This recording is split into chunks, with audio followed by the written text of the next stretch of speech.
자, 안녕하세요. 학교에서 가르쳐 주지 않는 그러나 생활 속에서 상당히 중요한 마음속 고민에 대한 해결 방안에 대해서 한번 얘기를 하겠습니다. 참고할 서적은 작은 글씨로 되어 있지만 보이네요. 30살이 심리학이 묻다. 선생님이 가장 즐겨 보는 책입니다. 이 책의 저자는 김혜남 의사 선생님입니다. 정신분석 전문의, 고려대학교 의과대학을 졸업하고 국립서울정신병원에서 12년 동안 전문의로 일했고 2006년 한국정신분석학회 학술상을 수상하기도 한 그녀는 경희대 의대, 성균관의대, 인제대 의대 외래교수이자 서울대 의대 초빙교수입니다. 저서로는 나는 정말 너를 사랑하는 걸까? 어른으로 산다는 것은 심리학이 30살에 답하다 등이 있습니다. 현재 김혜남 선생님은 파킨슨병이라는 일종의 뇌질환으로 상당히 고생하고 있으면서도 계속 책을 쓰고 계십니다. 자, 그러면 왜 쿨함에 목숨을 거는가에 대해서 한번 생각해 보겠습니다. 이 책의 저자는 쿨한 사람들은 남의 눈치 안 보고 자신이 하고 싶은 대로 합니다.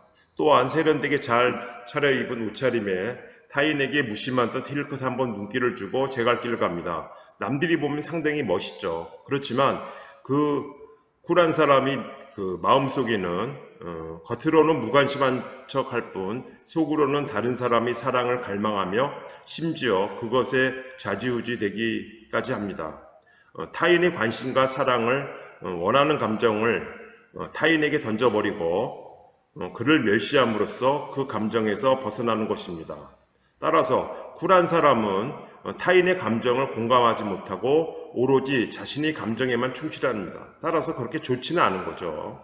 자, 선택을 대하는 자세에 대해서 한번 생각해 보겠습니다. 우리는 흔히 나도 그러고 싶은데 일 때문에 어쩔 수 없어 라는 변명을 자주 합니다. 또 회사에서는 윗사람이 시켜서 안 그러면 사표를 써야 하기 때문에 등등. 또 학생들은 부모님이나 아니면 선생님이 시켜서 등등 불가피한 이유를 대면서 말합니다. 그렇지만 그것도 결국은 어쩔 수 없이 하는 일이란 있을 수 없다는 겁니다. 정말 하기 싫으면 하지 않으면 그만이고요. 그 일을 하고 있는 것은 그 사람들과 시간을 보내는 것은 그 직장을 그만두지 않는 것은 결국 선택은 누가 하는 거냐? 다른 사람이 하는 게 아니라 내 자신이 하는 겁니다. 그러니 선택하면 그의 최선을 다하고 잘못된 선택이라고 생각되면 그것을 과감히 엎을 수 있는 용기를 가진 것도 중요합니다. 아마 학생들도 나중에 이런 경험을 분명히 하게 됩니다. 직장은 자아실험이 장이라는데 현실에서 직장은 돈을 대가로 나의 자아를 착취하는 곳이라는 피해의식에 사로잡힐 수 있습니다. 학생들 같은 경우는 학교 생활을 하다가 여러 가지 불만으로 인해서 학교를 그만두겠다. 그리고 대신에 검정고시로 해서 대학을 지나가겠다. 그런 학생들도 있습니다. 그런 학생들도 이걸 좀 생각해 봐야 됩니다. 만일 당신이 도망치고 싶다면 당신이 원하는 목적지가 있는지 아니면 단순히 도망치고 싶은 건지를 생각해야 됩니다. 분명히 얘기하는데 뚜렷한 목적지 없이 그저 벗어나고 싶은 마음만 굴뚝 같다면 당신은 도망쳐서 자유를 얻는 것이 아니라 당신을 더 올가맬 수 있는 또 다른 현실을 만날 수도 있음을 명심해야 됩니다. 어떤 친구가 이런 얘기를 하더라고요. 직장 생활을 하다가 나가면 바로 거기가 지옥이다. 이런 얘기를 하는 친구도 있었습니다. 그런 의미에서 현재 당신이 마주하고 있는 현실에서 문제를 어떻게 풀어나갈지 그 방법을 찾는 것이 오히려 현명할 수 있다고 합니다. 자, 악마의 유혹에 빠지기 쉬운 까닭입니다. 악마라고 하니까 아주 좀 잘못된 아주 상당히 잘못된 거라고 생각하는데요. 자, 아이는 점차 성장의 감에 따라 아이 마음 안에서는 많은 일이 일어납니다. 타고난 공격적 본능이 너무 크거나 적절한 돌봄을 받지 못하거나 동일시할 대상이 없어 발달에 이상이 생기면 본능적 욕구를 제어할 힘을 상실합니다. 뿐만 아니라 상처를 많이 받을 경우 분노는 아이의 타고난 공격성과 합쳐져서 강한 에너지가 부화된 위험한 시한폭탄처럼 되어버립니다. 사회에서 아주 무서운 인간으로 될 수 있죠.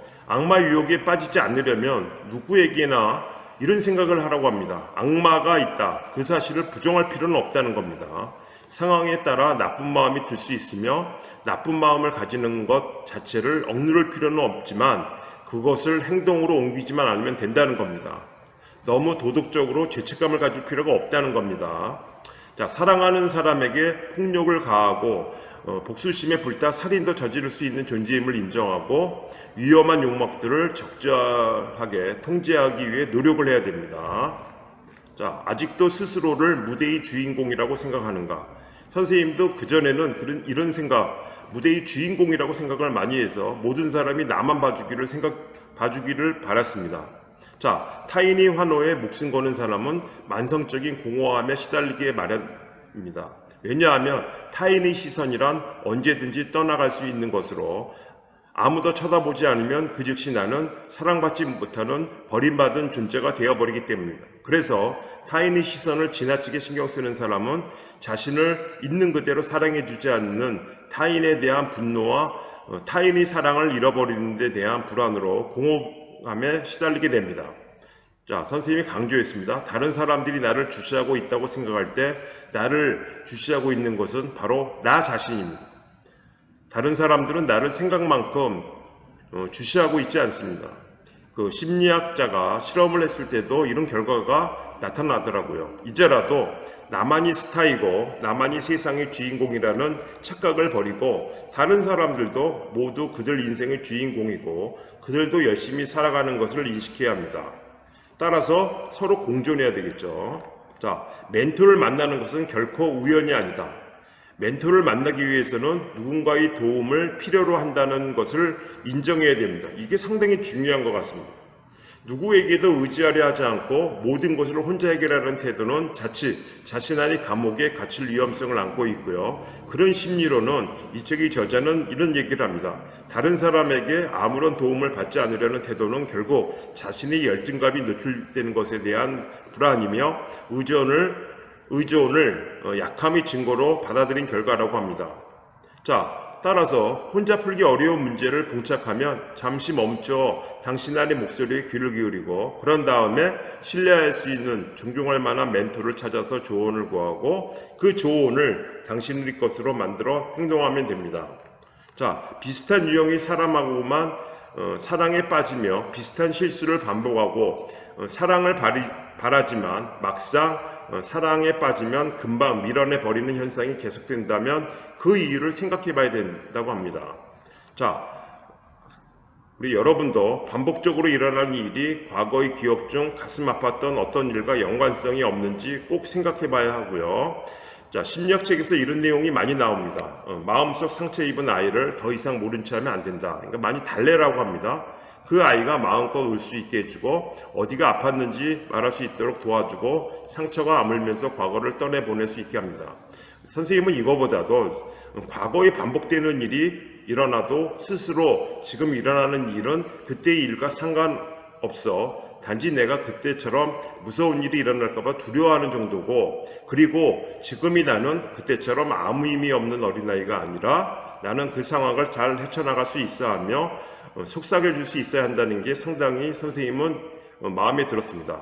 자, 발목을 붙잡고 있던 과거에서 풀려나 현재 자신을 바라보고 현재를 살 수 있게 되는 것이라고 합니다. 자, 방어기제부터 한번 점검해 보라고 합니다. 마음속에 있는 위험한 욕망들이 밖으로 튀어나오려고 할 때 우리는 불안을 느낍니다. 여러분들은 불안을 언제 많이 느낍니까? 자, 나의 위험한 욕망이 표출될 경우 남들에게 창피를 당하거나 남들이 나를 피하거나 사랑하는 사람을 파괴하는 끔찍한 일이 일어날 수도 있습니다. 자, 마음속 검열 기간이 있어 검열 과정을 거치는데 이로써 1차적 욕망은 다른 형태로 변형이 됩니다. 이때 사용하는 것이 결국 뭐냐? 방어기제입니다. 방어기제 중에서 가장 대표적인 게 이 책의 저자는 억압, 리프레션이라고 합니다. 억압은 불안을 방어하기 위해 동원된 1차적인 방어기제로 기억하고 싶지 않은 고통스러운 기억이나 밖으로 튀어나오면 위험한 욕망들을 결국 마음속 깊이 밀어넣는 것입니다. 자, 억압된 욕망들은 강력한 에너지가 부화된 것들이어서 또 다른 방어기제가 동원이 됩니다. 그래서 미성숙 방어기제로는 부정, 격리, 취소, 반동 형성입니다. 반동 형성이란 말을 학생들 잘 모를 수 있는데, 예를 들어 권위적 인물에게 강한 적대감을 가지고 있는 경우 오히려 예의 바르고 매우 공손한 태도를 취하는 것. 자, 욕망들을 그림이나 글로 표현함으로써 방출시킬 수 있다면 자신을 괴롭히는 두려움으로부터 어느 정도 해방될 수 있다. 결국 성숙한 방어 기제로는 합리화, 상징화, 승화 등이 있습니다. 선생님도 요 지금 글을 표현함으로써 자신의 감정을 좀 어느 정도 해소할 수 있다는 것에 대해서는 공감합니다. 자, 가까워지는 것이 두려운 사람들. 이 내용은 심리학 서적에서 많이 나오는 것 같습니다. 그래서 어쩌면 상대방은 당신이 먼저 손을 내밀어 주기만을 기다리고 있는지도 모릅니다. 그 사람 또한 당신처럼 외롭고 힘들지만 그것을 차마 들키기가 싫어 용기를 내지 못하고 있는 겁니다. 만약 용기를 내어 조금씩 관계의 그물을 만든다면 우울과 고통이 그물 사이로 걸러지고 있음을 느끼게 될 것입니다. 그러니 당신이 상대방에게 먼저 용기를 내어 손을 내밀기만 하면 됩니다. 그러니까 선생님도 마찬가지고 우리 여러분들도 한편으로 보면 모두 다 외롭고 힘들 사람들입니다. 자, 자신이 아니면 안 되는 것처럼 세상의 모든 짐을 혼자 지고 가는 사람들에게 그들은 무의식 중에 희생을 대가로 애정을 갈구하고 희생함으로써 상대보다 도덕적으로 우월하다는 것을 증명하고 싶어하며 이로써 상대를 꼼짝 못하게 하고 싶어합니다. 결코 좋은 게 아니죠. 만일 당신이 직장에서 힘든 일을 도맡아 하고 남의 부탁을 거절하지 못하고 있다면 생각해 봐야 됩니다.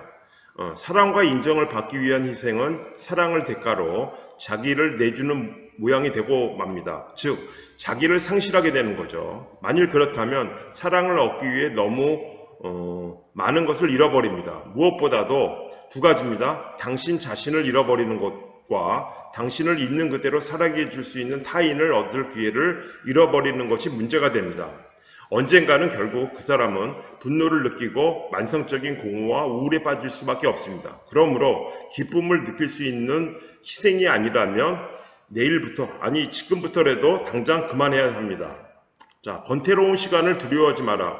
모든 인간이 권태로운 시간을 상당히 힘들어합니다. 또 이런 시간에 다른 잘못된 길로 빠질 수도 있겠죠. 현대인은 권태를 견디지 못한다. 하지만 권태로움은 우리 인생의 한 조건으로 계속 반복되는 일에 권태를 느끼는 것은 당연한 일입니다. 권태의 시기는 아무것도 하지 않는 시간이 아니라 당신이 권태로워하고 있는 동안 마음속에서는 오히려 많은 작업이 활발하게 이루어지면서 오히려 성숙돼 가는 것입니다. 이제까지 쌓아온 경험을 무의식적으로 분석하고 통합하여 소화해내는 작업이 이루어지고 있다는 것입니다. 따라서 권태로운 시간을 즐겨야 됩니다. 이게 너무 오래 즐기면 안 되겠죠. 이 권태로운 시간이 있었기에 현재 당신이 있음을 생각해야 됩니다. 자, 일 중독에 빠져 삶을 망치기 전에 자신을 추스르려면 어떻게 해야 될까? 자, 첫 번째 제일 좋은 말입니다. 제일 먼저 휴가 계획부터 세워라는 겁니다. 가끔은 빈둥거릴 수 있는 자유를 자신에게 허락해야 됩니다. 만일 빈둥거리다 영원히 뒤처질 것이 두렵거든 자기 스스로를 믿으면 되고요. 휴식은 일과 마찬가지로 억지로라도 그 기회를 만들어야지 저절로 오기를 기다려서는 안 된다고 합니다. 대부분이 피곤하면 집에서 그냥 낮잠을 잔다든지 휴식을 취하는데 그거보다는 밖으로 나가서 휴식하는 게 훨씬 더 좋은 것 같습니다. 둘째, 일이 없으면 왜 불안한가를 생각해 봐야 됩니다. 일 중독자들이 일에 취했을 때의 느낌은 결국 알코올이나 약물 중독 환자들이 술과 약에 취했을 때의 느낌과 같다고 합니다. 그런 느낌에 집착하는 이면에는 결국은 무시당하고 버림받는 것에 대한 불안과 공포가 자리 잡고 있습니다. 당신은 이제 어른이고 당신 인생의 주인입니다. 당신이 지금 그 자리에 있는 것은 당신에게 그런 능력이 있습니다. 따라서 당신의 힘과 능력을 느끼고 즐기라는 것입니다. 이 책의 저자는 세 번째로 당신이 다 해야 한다는 생각을 버리라는 겁니다. 다른 사람들은 당신을 혼자서 당신이 모든 일을 한다면 당연히 당신을 곱지 않은 눈으로 보게 될 것이고 쉬지 않고 일에 치여 사는 당신 역시 지치고 힘들고 결국 피해의식에 사로잡힐 수가 있다고 합니다. 따라서 일의 우선순위를 정해서 가장 중요한 일부터 순서대로 하고 포기해야 될 것은 깨끗이 포기하고 자기가 다른 동료나 친구들에게 이양할 일은 넘겨주면 됩니다. 넷째, 우리는 행복하게 살기 위해 일을 하는 겁니다. 궁극적인 목적이 되겠죠. 아주 유명한 프로이트 심리학자는 인간의 정신건강을 나타내는 지표로는 일할 수 있는 능력과 사랑할 수 있는 능력입니다. 학생들에게는 일할 수 있는 능력을 공부할 수 있는 능력, 사랑할 수 있는 능력, 여자를 사귄다 이런 것이 아니라 좋은 친구를 사귈 수 있는 능력 이렇게 보면 되겠습니다. 그의 말처럼 우리는 인생에서 일과 사랑이 적절히 균형을 이루었을 때 안정감과 행복감을 갖는다고 합니다. 또, 당신은 언제나 옳다. 그러니 거침없이 세상으로 나아가라. 그만큼 자기 생각에 대해서 확신을 갖고 자신감을 갖고 생활하라 이런 말인 것 같습니다. 당신은 과거의 잘못에 연연하며 후회와 연민으로 세월을 낭비하지 말라는 겁니다. 중요한 것은 그러한 경험이 쌓여 현재의 당신이 되었다는 사실입니다. 그리고 현재 당신의 선택과 행동이 옳을지 그를지는 미래가 알려준다는 겁니다. 선생님이 이 글씨는 크게 썼습니다. 너가 항상 옳다는 것을 잊지 마라. 심지어 네가 틀렸다더라도 자신 있게 생활하라는 것 같습니다. 자, 마지막으로 이 책의 저자는 중요한 것은 실패가 아니라 그 실패로부터 무엇을 배우고 앞으로 나아가냐 하는 것입니다. 그리고 작은 실패는 또 큰 실패를 막아줍니다. 실패의 경험이 단 한 번도 없다면 나중에 걷잡을 수 없는 큰 실패에 직면하게 될지 모른다는 겁니다. 자, 오늘 여기까지 하겠습니다.